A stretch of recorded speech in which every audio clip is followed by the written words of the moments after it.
Alrighty, guys, welcome to this episode of YM Show. We're having on David Weingott, very multifaceted person. You've done a lot. You're currently running for town commissioner, if I'm not mistaken. Down to Surfside. So I guess we're obviously going to talk about your current campaign that's going on. Running for town commissioner of Surfside. There's a lot of improvements that are needed. There's so much potential with this little town, and there's so much good stuff, but there's also a lack of competence currently. So I'm very happy you're running, and God willing, you're going to win.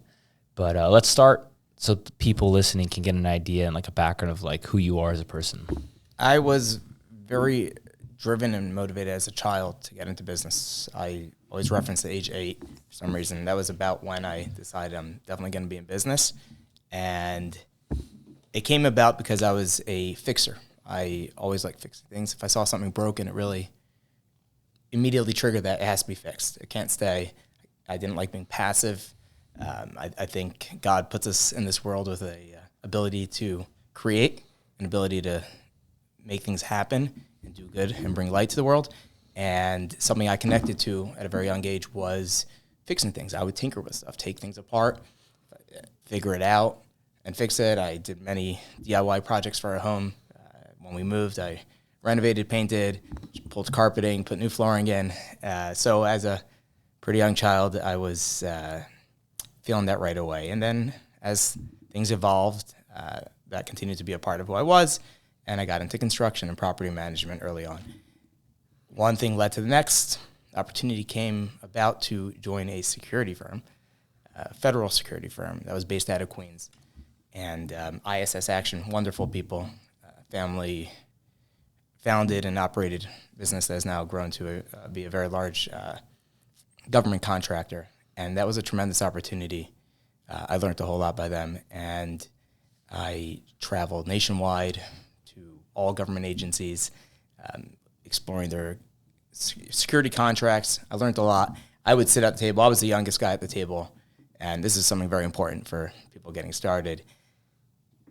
I would be at a conference table at a government agency with people that have been in the industry for 20, 30 years. And I would look around, and if someone would make a comment about me being younger or perhaps less experienced, I would say, I am so blessed to be around the table of experts like you guys. And I had a notepad, and I just took notes. I said, I'm a sponge to your knowledge. I want to learn from each and every one of you. And that really helped. I called it my boot camp for 5 years. I worked really hard. I gave them my full, as if it was my own business. And in 2015, I had the opportunity to go off on my own. ISS Action was doing a phenomenal job on the government contracting side. They were shifting away from the private sector. I was very passionate about the private sector and had their support, and it was a real blessing to be able to go on my own then. Alrighty, quick interruption to the YM Show. We'll be right back with you guys in 30 seconds. This episode is sponsored by YMW Security. We are a security firm based out of Florida, specializing in multifamily residential properties, doing armed and unarmed and front desk concierge services. We also integrate AI and technology to bring hybrid approach and bring down the costs for owners across Florida. If you're interested and you need security for your property, reach out to us. Check out our website at ymwsecurity.com and reach out to me personally. I'll have all the information below, and let's get back to the show. So how did you, just to, bring people back to when you started, like people always love hearing the humble beginnings, of how, at least I do. I love hearing like how people started off, because a lot of the audience, or a lot of people in general now, are struggling with what's going on with inflation, and in general, a lot of people are, trying to, be entrepreneurial, start businesses and get going. So what gave you, the delusion to start a company? Because if you look at the stats, most of them fail in the first 5 years, and you really need that motivation and building connections and doing your best and leaning on God. So I'm curious, like, what was the biggest thing for you? I guess you already mentioned being a sponge and learning and listening, and that really, and no ego and learning from others. But what other quality do you think helped you build relationships, get more contracts, get bigger, and then eventually, selling? Well, you said the most important thing, and I'll reiterate that first, is connection with God. Is you really got to, life is opportunity to explore, is a journey, and you really got to tap what your shtick is. And I'm not afraid of challenge. I like challenge. I like figuring things out. I'm not afraid to go into something where I don't have all the answers yet. There's a path, and there are people to turn to. something I've always done is involve the right people, or attempt to involve the right people along that path that have greater experience in that specific area, tap their knowledge. People are out there, they want to help. People that have experience like to give over. Just having something and not sharing is really not a happy place to be. So there were plenty of people, and I'm extremely grateful to them along the path that were there for me. But you have to put yourself out there. You have to reach out. And there was a specific moment in time where I needed assistance on something. I was actually in the gym at the time, and I was a little bit stressed out that day. Working, I was pushing some weights, and an idea came to me. And I said, I'm going to push my comfort zone and call someone. I put the weights down on the spot. I called the guy. I said, I'm in the gym. This idea came to me. It was someone that was very, very well known, and not someone that would just pick up and call their cell phone on any day. But I did. I said, I'm in the gym. This idea came. I have to call you. And ultimately, that person helped me out tremendously with that issue at the time. So not being afraid to ask, and being ready to do whatever it is. As a business owner, you will be filling every role until you have someone that's going to be narrowed in on that specific division or department that they're operating. So when you're smaller, you're running leaner, we were very resourceful. And when I was running the guard company, I had my vest and my firearm ready to go and cover a shift at any moment. I would go from being on a Zoom with a potential client to dealing with insurance and then a payroll issue to running and covering post. And that was the very beginning. Obviously not a way to, run a larger firm, but that was how we got started. And then we found great people to manage other people. Yeah, because in the beginning you have to bootstrap a company. You know what I mean? Like you can't. When you first start, you want to keep your burn rate as low as possible. So you have to wear many hats. You got to do accounting. You have to do this. You have to do that. You have to you have to be a sales guy and operations guy and a director. You just kind of like, but that's what it takes to bootstrap a company. You said like a lot of successful people. If you ask them nicely and say, hey, like I want to learn from you, and they see you're actually just wanting to learn. You don't necessarily want something out of them. You're not like asking for a donation or asking them to invest with you or whatever it is. And that you just say, I want to learn from your knowledge. They're very much willing to give you their time, because most successful people have had people who've helped them along the way, and they know that. So they want to give it back and they want to pay it forward. 100%. And then that carried over to clients as well, earliest clients. I told them where we stood. I told them that you are one of our first clients, but you're going to get our undivided attention. You are our flagship. You are the ones that are helping us build. And they saw our passion, and they saw, what we were ready to put to it. And they were ready to take that risk, so to speak, because they saw it was going to be a partnership. And we would have open discussions, and we would have meetings where we'd sit down and say, let's work through this issue. If we could work together and take their input, they're getting a better product in the end. So they could go to a well-established firm, but at the time, they got a lot more value because they had a heart and soul in it. I was there at all hours of the day. If there was an issue, I God bless my wife, but I picked up and ran. I'd never forget, we were sitting at dinner in Baltimore, Maryland at the time where we were living, and got a call that we had an emergency at a site in Philadelphia. And I said, Riff, I love you. Good night, kids. I'm not sure when I'll be back. And I drove to Philly. I was there well past midnight, handled the issue, and then came back. And then the next day started again at 6:30 a.m. So, the early days were like that. And then we had obviously, more and more people and managers that were in place running a 24-hour operation that was necessary. And but being humble is big. And I'd go into meetings and I would say, I don't know everything. I really don't. I think together we're going to formulate something really good. We're going to work together. This is going to be a partnership. And people love that.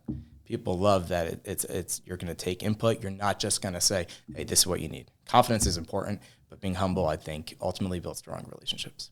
Mm-hmm. No, incredible.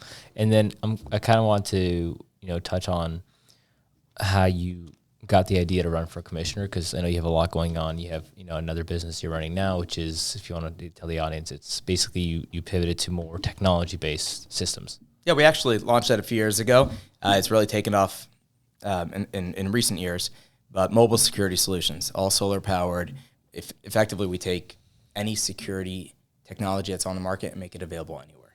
So you have an off-grid remote location with no electric, no internet, and our equipment's going to run on our solar power systems. We have 4G, 5G, Starlink connectivity, and we will bring that technology to your site. You're doing development in the middle of nowhere. You don't yet have utilities or that infrastructure. many times we'll be the first piece of equipment delivered to protect the other equipment you're going to bring in materials, and get millions of dollars of construction equipment and supplies coming. You want to have visibility to the site. Tools, all kinds of stuff. Worker safety, obviously with the cameras and analytics that we have on board, we have a full menu of AI analytics that will help cover everything from alerting if a worker doesn't have a safety vest on or a hard hat to a fire starting on a solar panel. Mm-hmm. That's incredible. So the beautiful thing about technology is, whereas on the man guarding side, we invested heavily in training, and it's so important, and you're investing in your human capital. So you're working on the morale, you're working on the customer service piece, you're working on the actual tactical training where applicable, and you improve an officer in, say, South Florida. That training did not translate to an officer in Atlanta, Georgia, becoming a better officer. So the training had to be duplicated, it had to be developed through multiple platforms, and that's something that has to be duplicated very differently. Whereas technology, when we improve technology, every piece of equipment we have out there is going to benefit from it. On the software level, it's instant. We push it out. On the hardware level, when a unit's being serviced, we will bring it up to the latest standards, and now it's a better unit. Mm-hmm. All new mobile surveillance camera units are going to now be brought up to spec and brought up to speed of the latest version. So everything that comes off our production line is going to have the latest. And that's something that I really appreciate, because we invested heavily in training. It's so important, and really proud of what we did there on the man guarding side.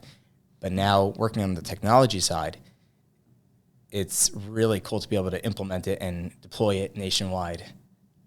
That's incredible. Every single time there's any improvement. Yeah, because you can spend thousands of dollars on your guards, reinvest in their training, and then they can just technically get up and leave, and then all that is technically lost. They go to another company, or they quit, they move on to other industries, versus your technology, you're investing into it, but it kind of just stays, and it translates right away to every single state, and you continue to improve from there. So it's a lot more efficient. It gets more leverage. You know what I mean? 100%. And we're able to bring more value to an existing client without it costing us, and through that we're able to bring more value to the client that sees an ongoing relationship. Again, back to relationships here. They are getting a better product without any increase in rate or anything like that, because we're constantly developing the technology behind the scenes. Mm-hmm. So I guess, being now that you're running vision detective systems full time, transition from guards, but now you're running for the town commissioner. Do you think it's going to be really difficult to run the two, or how do you think you're going to be able to really give your full focus? Yes. So as they say, you want to get something done, you go to the busy person. I share with my wife all the time. So I don't remember a moment in life when I was bored, and I like being occupied. I like being challenged, as I said earlier. So I view this as a holistic approach. I'm not all business. I am not all politics. Definitely not all politics. And a clarification point: I'm not a politician. I like policy, not politics. We'll get to that. But I've always said I'm not going to get into politics. I told my wife, even up until very recent, I said, I don't care. Everyone always said, you're going to get involved, you're going to do something, because they saw that I like to fix things. I don't like, if there's traffic and everyone talks about it, I say, so what's the solution? Let's not just, I don't like talking about a problem over and over. You talk about the problem once, you've identified the issue, and then you have to get into the solution mode, which will require research and further discussions, but stop talking about the problem.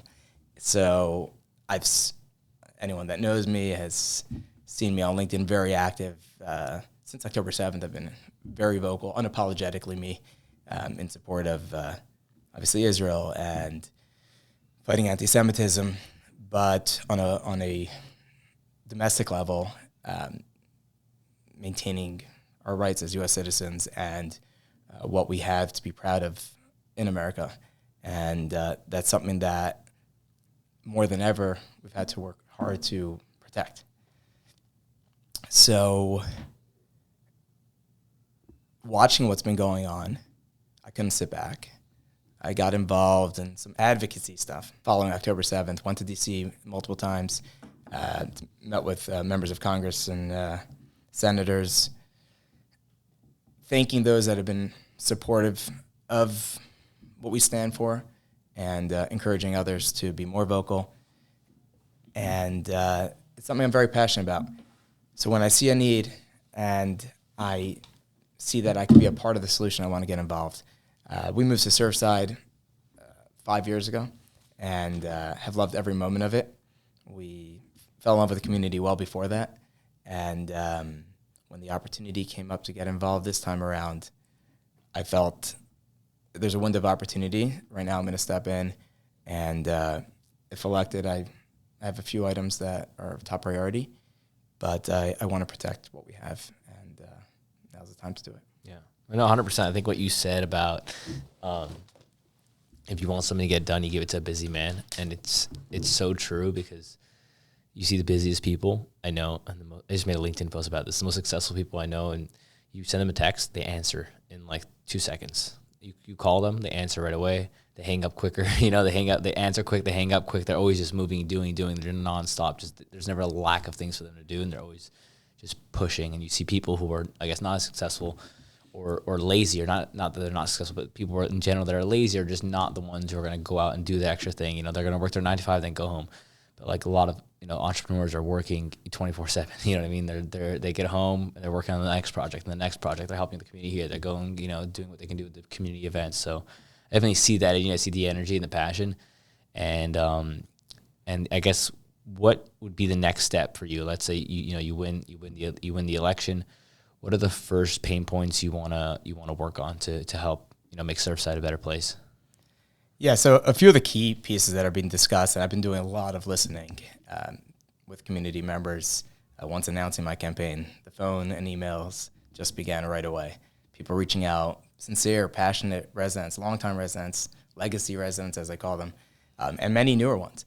Obviously, a big one for anyone that comes through is traffic. It's just it's a beautiful, charming, lovely town with a lot of traffic, and there's no simple solution to that. And it's not strictly a Surfside issue. Traffic flows northbound, southbound. It's coming from other places as well and passing through Surfside. So to make any improvement in that, it's going to involve relationships with surrounding towns. One of the earliest things I did, and I had existing relationships with Bell Harbor, Bay Harbor mayors, and other elected officials there. I kicked in right away and said, this is something I'm passionate about. We're going to work together. And they shared that it was so important to have a partner in Surfside that's going to work with them because they can't fix the traffic problem alone. Bay Harbor can't fix it alone. Bell Harbor can't fix it alone. Surfside can't fix it alone. So we're going to have to work together. And a lot of really creative ideas have come about. Obviously, there's some issues, there are current issues that relate to how the governance was happening till now. Something as simple as approving 2 mega construction projects side by side on Collins, which creates a funnel, slows the traffic. Anyone coming into Surfside from Miami Beach has sat in that traffic for 10, 15 minutes. So imagine, coming home, you could be driving from the airport and then it'll be 15 minutes just for that last chunk to get into Surfside. That's an issue. That's creating a funnel. That should be a pretty simple fix had this project's not been approved together at the same time, or perhaps an entrance to one of the construction sites being on the side street. So that's one example of what could be done. There's a redesign of the crosswalks that could improve the north and southbound flow by 1 or 2 seconds, which would make a tremendous difference. So that's one piece. And you take all these little pieces and pull it together. I have a grander idea. I hope we can get this done in 2 years, but piggybacking off what Stephen Miner has accomplished in Miami Beach, implementing the water taxi. Think about every person that's going on the water taxi is one less car on the road. So we have a beautiful, beautiful waterway that cuts through Surfside, Bay Harbor, Bell Harbor, Biscayne Bay, and that's being underutilized. So think perhaps a water taxi port terminal that now allows commuters to Miami Beach, to Brickell, Bayside, to hop on a really nice, clean water taxi that's going to take them past Indian Creek, a beautiful scenic route, but reliable, no traffic, and bring them directly to those points south. So just there is, it's another tool. That alone is not going to magically free up all the traffic, but taking all these pieces, putting traffic officers at intersections with an override capability on a high peak zone, such as a Friday afternoon, to allow the traffic to clear out so we don't get all these bottlenecks. Taking all these pieces and pulling it together could reduce the traffic significantly. Something unique not everyone knows is that many of the roadways in Surfside are actually state roads. So 96, Harding, and Collins, that's going to take coordination with FDOT and maintaining relationships there to be able to execute on all these ideas. Mm-hmm. Fixing that will address many other issues. So sometimes, someone goes to the doctor with one issue, the doctor says, well, there's really an underlying issue that's causing this. This is a secondary issue. A big concern we're hearing from residents is cars speeding through the side roads. So secondary roads, having people bolting through there. Why? Because there's traffic on Collins and Harding, and they want to get through Surfside, so they'll take out, one of the secondary roads. Well, if you address the traffic issue, we're going to have less of a secondary issue. Leaning into my technology background and my experience working with public safety nationwide, there are some tools that we could put in place that will address slowing of traffic or traffic calming on the side roads as well, that could make an immediate effect at a low cost to the town. So bringing my experience of working with public safety, law enforcement agencies nationwide, I look forward to bringing that to Surfside. Mm-hmm. And I guess, what are we going to do about the double parkers on Harding?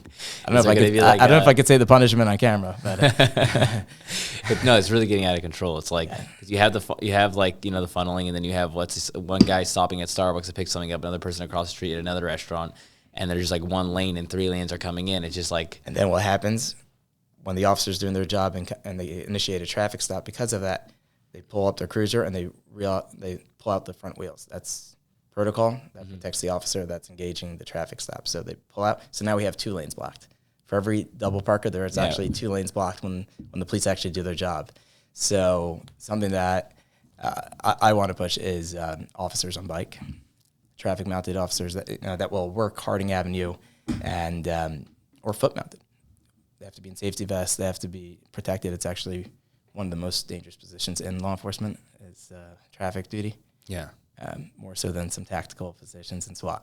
So, but I believe we should have officers on Harding walking on foot and initiating those stops and directing the vehicles to a side road to actually issue the citation. Mm-hmm. Or I think another solution. If you sit on Harding for the traffic stop, you're now bottlenecking the traffic further. I think the best solution you could use would be, it's the reason why I'm not running for commissioner, would be like a snowplow. Okay, just push the car out of the way. Just have snowplows that flow through, and then if there's anyone double parking. That's a great idea. I think we have to contract it out. I don't think. Yeah, we just snowplow them out. You've seen the snowplows like Canada they have? Exactly. Just the cars will just be flying on the roofs of but important, many times those are visitors or tourists coming through. Because you have a lot of Canadians that come from Quebec, whatever, like the whole Canada, Montreal, they all come in. You have all the New Yorkers. You have people visiting from Europe. You have people from everywhere coming to Harding to that one spot, and it gets the tourists are all welcome. It's a big part of what Surfside is. It's a beautiful tourist spot. It's awesome living where people want a vacation. We ask that tourists be respectful and understand that this is people's homes, and when you do that, it causes a big disruption, and double parking is not accepted practice here. Mm-hmm. Awesome. Is there anything else you wanted to talk about, I guess, in terms of things you want to do differently?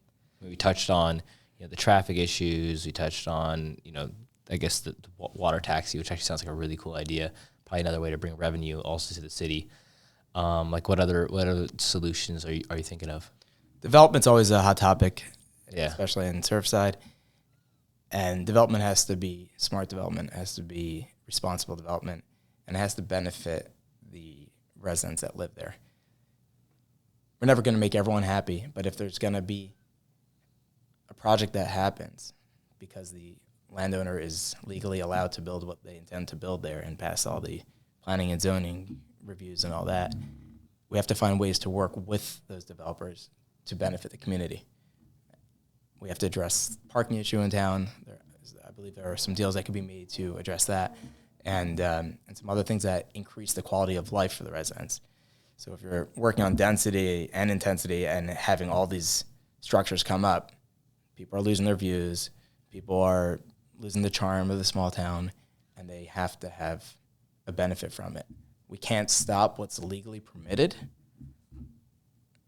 As legislators for the town, we have to follow state law, but we could work our best to go to Tallahassee on issues like Live Local Act, which was started with the right intentions, but now has been used as a tool for developers to override local zoning requirements.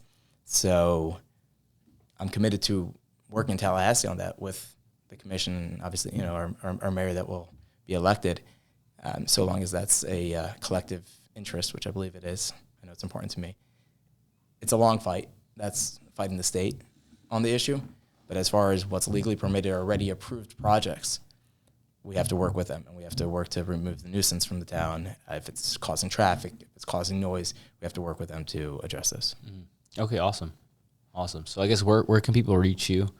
If they want to reach out, how can they support the campaign? How could they, people should go out to vote. That's another thing we should talk about. Like when it comes to voting, I'm saying a lot of people like to complain. They like to say, oh, this, oh, that. It's like, well, at least go and vote. Like, yeah, it's a perfect opportunity to get involved. And, you know, people have the misconception that their vote doesn't make a difference. If you look at any of the recent elections, some of them have been really, really close and could have had a very different outcome. So every vote actually does count. Every household carries a few votes as well. So if just a few households get up and vote, that could actually completely sway the outcome of an election. And there are referendums that are on there as well. So everyone should get involved. Research. Look at all the candidates. There's some wonderful candidates out there. There are currently 8 candidates for 4 seats of the commission, along with 3 mayoral candidates as well. So I encourage everyone to research, meet the candidates, initiate a conversation. I have made an effort to respond to and make time to sit with anyone that's reached out from the town. It's been a tremendous opportunity. I've met really cool people and really caring people. And I don't necessarily agree, or they don't necessarily agree with all my policy, but we have an open discussion. I think that's going to be extremely important for Surfside. I'm pushing for unity and community. Some other candidates are really pushing for that as well. The town is ripe for it. It's time. There's so much that can get done with a united commission and a united town. So I'm all here for that. So I encourage everyone to get out and vote. We're past the registration period, but if you haven't registered, still register so you're in there for the next elections or for any special votes that come up. And then you still have opportunity to request mail-in ballot, which I personally did because I don't know if I'll have to travel that day. Who knows what will come up. I want to vote from the convenience of my house. Fill out the ballot and drop in the mailbox. And how can people go about and do that? I mean, I'll put everything below. I'll share all the links. Links, yeah. Put everything below, right? Yeah, but everything that, if you're listening on YouTube, will be in the description, or Spotify. I think Apple Podcast also has a description below. But yeah, guys, I hope you guys enjoyed this podcast. Thank you so much, David. You have anything else to say to the guests or anyone listening? Get involved. It's the best way to affect change. You know, like Joseph said, you can talk about the issue or you can be part of the solution. And some will put their name in the hat to be an actual candidate, but we can't do it without the voters, and we're here to represent the voters. So get out, get involved, have conversations. It's important that there be conversations so we can refine our ideas and policy. Yeah, and also like another thing, I guess, before we go, is people will vote for, let's say, the president or big elections, but things that actually really move the needle are local stuff, like stuff that your vote really makes a difference. Like, you know what I mean? Like if you look at the numbers, you know, if you're like your numbers guy and you break it down, like if you really want your vote to make a difference, like go out and vote in your local election, go out and vote in your local town. Like that has the biggest effect, and then that spills over. 100%. And then the elected officials on the local level are meeting with other regional elected officials, and then to the state level and federal level. So I look forward to being in Tallahassee for important votes or important meetings there to advocate for Surfside and beyond, but primarily Surfside as an elected official for Surfside, and that will carry over and spread the message. Alrighty, awesome. Thank you guys for listening. Like and subscribe below. It does not cost you guys anything. It really helps grow this podcast. This episode is sponsored by YMW Security, so if you need security for your school, your place of worship, or a commercial property, reach out to me directly. I'll put all my information below so we can get you guys better service and take care of you guys. Thank you so much. Have a great day.